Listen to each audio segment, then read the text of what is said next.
described as an existentialist. Still, no one quite knew what it meant. Sartre's most accessible statement of his ideas is found in a lecture he gave at almost the same time he started the new magazine.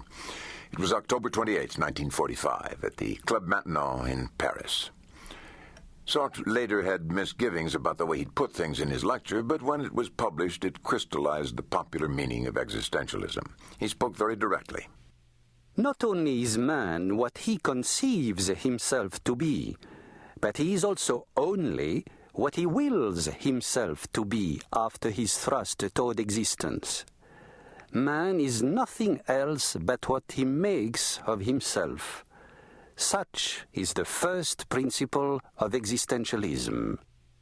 Sartre tried to explain to his listeners that existentialism isn't some gloomy, pessimistic doctrine, even though it confronts the evil in human life and is boldly atheistic.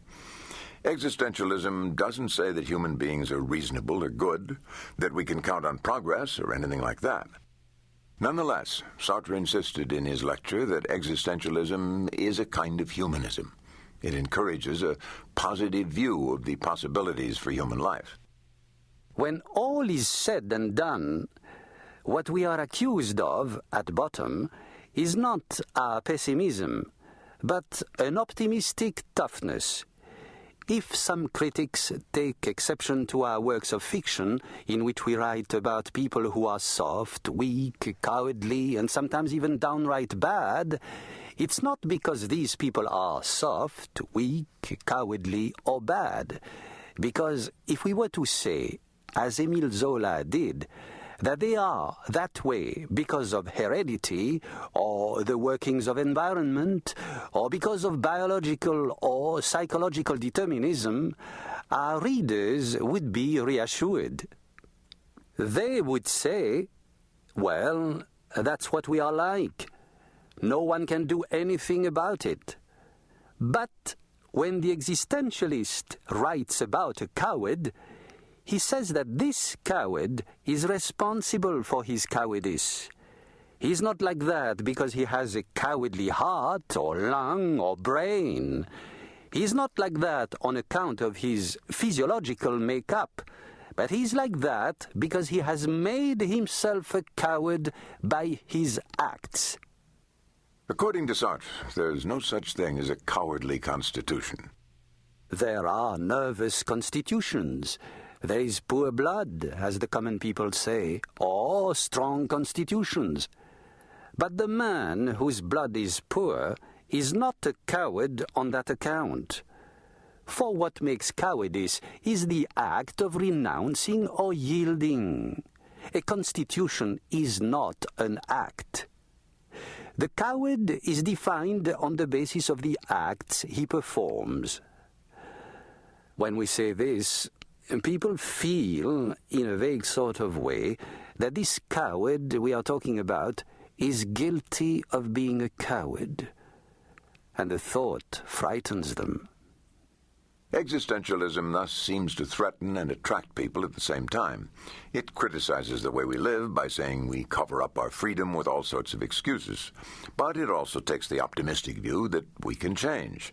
As Sartre put it, there is always a possibility for the coward not to be cowardly anymore.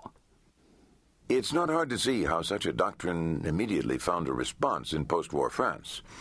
After the German occupation of France in World War II, every Frenchman in some way felt compromised. People needed to be able to feel both guilt and the possibility for renewal. This has been the appeal of existentialism ever since. Sartre continued his lecture by emphasizing that existentialism is not actually a popular ideology at all, much less a scandalous one. It is the most austere of doctrines. It is intended strictly for specialists and philosophers, yet it can be defined easily. What all existentialists have in common is that they think that existence precedes essence. But what on earth does that mean? In order to explain this formula that existence precedes essence, Sartre asked his listeners to consider some object that's manufactured, a book or a paper cutter. You might consider any natural object, too, like a flower or a horse. Each of these things is defined in terms of certain given traits and functions. In philosophical parlance, each of them has an essential nature, an essence. And what these things are, how they actually exist, is measured in relation to that given essence. In this way, an object's essence precedes and judges its existence. All we have to know in order to decide whether we have a good specimen of a paper cutter, or a flower, or a horse, is whether it properly fulfills its essence. Does the paper cutter cut? Does the plant grow and flower according to its species? Does the horse neigh and run? It's easy. Find out what the essential nature of something is, and you can judge it. But Sartre declares, with man, it's different. Man has no essential nature, no essence. There is no common human nature which tells us in advance what it is to be a man in the ethical sense. This is what it means to say that for human beings, existence precedes essence. Sartre continues his lecture. It means that, first of all, man exists, turns up, appears on the scene, and only afterwards defines himself. If man, as the existentialist conceives him, is indefinable, it is because at first he is nothing. Only afterward will he be something, and he himself will have made what he will be. Man is at the start a plan which is aware of itself, rather than a patch of moss, a piece of garbage, or a cauliflower. Nothing exists prior to this plan. There is nothing in heaven. Man will be what he will have planned to be. Thus, existentialism's first move is to make every man aware of what he is and to make the full responsibility of his existence rest on him. This is the thesis, then, that a human being chooses and makes himself, herself. Each man is responsible for what he becomes. But there's more. Sartre says each of us is also responsible for all men. What does this mean? Since your choices are yours alone, and since there's no way you can define what's good for anyone else, what could it possibly mean to say that each of us is responsible for all men? When we say that man chooses his own self, we mean that every one of us does likewise. But we also mean by that in making this choice, he also chooses all men. In fact, in creating the man that we want to be, there is not a single one of our acts which does not at the same time create an image of man as we think he ought to be. I am creating a certain image of man of my own choosing. In choosing myself, I choose man.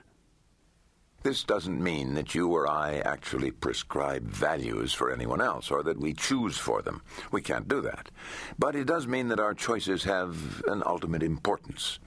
Sartre says it's as if all mankind had its eyes fixed on me and were guiding themselves by what I do. The point here is that you or I can't just act with nothing more attaching to it. I can't just do as I please without creating vast consequences. In doing what pleases me, for example, I'm inevitably saying, this is the sort of person I am.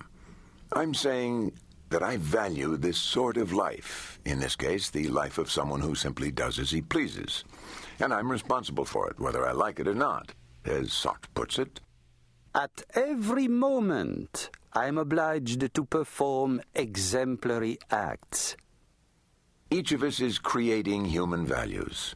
Our responsibility, therefore, is great. In doing whatever we do, each of us gives to human values, images, and ideals the only status they have in the world. We can't appeal to anything outside ourselves to support our choices.